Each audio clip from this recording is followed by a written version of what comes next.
निकली जंगल में पहुंची तो देखा थोड़ा धीमी चाल है, तो उनका जल्दी से आओ ना, तो देखा गोद में बच्चा है। तो पलड़ू उनका कहा था कि हमारे साथ अन्य कोई नहीं चलेगा, सिर्फ आपकी अनुमति है, आप बच्चा ले। बोले नवजात शिशु इसको कहाँ छोड़े, इसको कौन पालन पोषण करेगा? तो उन्होंने कहा सब जीव जंतुओं का पालन पोषण करता है, वही भगवान करेगा, या तो वापस हो जाओ या बच्चा यहीं छोड़ दो। वो कैसे छोड़, उनका भगवान का भरोसा, छोड़ यहीं बच्चा या वापस जा। वो महाभागवत थे, पर पत्नी अपने पति को भगवान मानती थी, छोड़ दिया बच्चा। 12 वर्ष तक भजन साधन एकांत। नमस्ते दोस्तों, मैं हूं चंदन प्रजापति और आप देख रहे हैं मेरा और आपका यूट्यूब चैनल कान्हा रिएक्शन।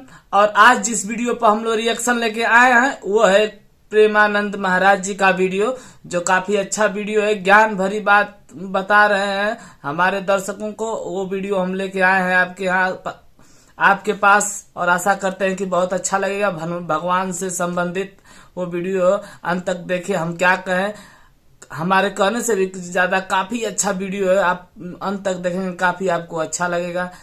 चलिए देखते हैं वीडियो और मिलते हैं वीडियो के बाद। एक सोझा जी नाम के गृहस्थ थे, उनका चरित्र है भक्तमाल जी में। वो महाभागवत थे, उनका ब्याह हुआ, पत्नी है, एक संतान हुई।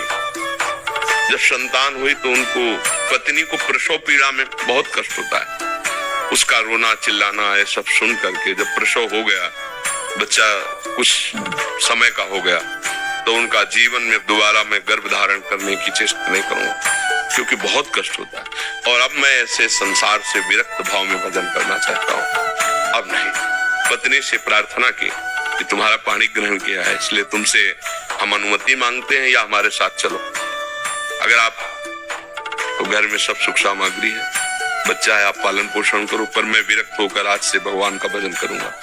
यदि आप कहते हो कि पाणी ग्रहण किया तो हमारे हाथ में हाथ मिलाओ, चलो, जैसे मैं रहूंगा वैसे रहना होगा, पर साथ में कुछ नहीं, कोई नहीं, और भजन करना होगा। तो उनका मैं आपके बिना तो रह ही नहीं सकती, आपके साथ चलूंगा। तो चली, जब गांव के बाहर निकली जंगल में पहुंची तो देखा थोड़ा धीमी चाल है, तो उनका जल्दी से आओ ना, तो देखा गोद में बच्चा है।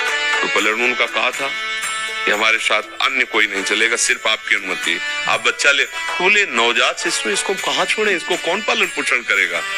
तो उन्होंने कहा सब जीव जंतुओं का पालन पोषण करता है, वही भगवान करेगा, या तो वापस हो जाओ या बच्चा यहीं छोड़ दो। वो कैसे छोड़, उनका भगवान का भरोसा, छोड़ यहीं बच्चा या वापस जा। वो महाभागवत थे, पर पत्नी अपने पति को भगवान मानती थी, छोड़ दिया बच्चा। 12 वर्ष तक भजन साधन एकांत तीर्थों में भ्रमण। जब उन्होंने अपनी पत्नी की तरफ देखा तो उसको एकांत में बार बार क्या हुआ होगा मेरे बच्चे का।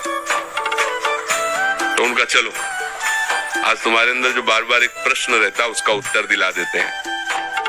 अपने गांव में आए, बाहर बैठ गए, तो 12 वर्ष में दाढ़ी बाल ऐसे तो कोई पहचान नहीं। तो उन्होंने पूछा कि यहाँ तुम्हारे गांव में एक सोजा जी थे, सुनाओ संत बन गए, उनके कोई संतान थी, क्या हुआ आपको पता है? तो उनका अरे भाई, उनके भाग्य क्या कहने। सोझा जी को जब जाते हुए सुना तो यहाँ का जो राजा था वो बड़ी श्रद्धा रखता था, तो उसने घुड़सवार दौड़ाए, सोझा जी तो मिले नहीं, लेकिन उनका लड़का मिल गया जंगल में, उसको उन्होंने रख लिया, उनके कोई लड़का नहीं था, तो अब युवराज पद पर वो है। बोले अच्छा अच्छा अच्छा, और वापस हो गए। पत्नी का देखा, घर में रहते तो हम गरीब किसान थे, लड़के को क्या बना पाते, लेकिन भगवान के हुए तो क्या बना, युवराज, और आगे चलकर वही राजा बनेगा। आप चिंता मत कर, चुपचाप भजन कर। ना कोई जंगली पशु पक्षी खा पाया बच्चे को, ना कोई हानि पहुंची, और अरे सर्व रक्षक भगवान, भरोसा भगवान का। तो तुम माँ हो, तुम्हारा सोचना ऐसा ठीक ही है, पर वो मोह के कारण। भगवान विश्व के माता पिता, तुम्हें वो माता च पिता, तुम, वो विश्व का पोषण कर रहे। देखो पशु पक्षियों का, कितने सुंदर सुंदर पक्षी, और जंगल में रहते हैं, हष्ट पुष्ट रहते हैं, कोई उनकी दवा करने वाला नहीं। रहीमन बहु भेषज करत, ब्याज न छाणत साथ, खगमृग बसत अरोग, हरि अनाथ के नाथ। उनकी कौन दवा करता है, कौन भोजन, अब हष्ट पुष्ट स्वस्थ। भगवान पूरे विश्व का भरण पोषण करते, आपकी संतान का भी भरण पोषण करेंगे, इस बात से डरो मत। भजन परायण रहो, जब तक श्वास है तब तक उनकी सेवा करते रहो, नहीं तुम्हारी जहां तक सेवा संपूर्ण भगवान के चरणों में समर्पित कर दो। प्रभु अब आप देखना, हम तो आपके विधान के अनुसार जा रहे हैं, लेकिन ये जो सेवा है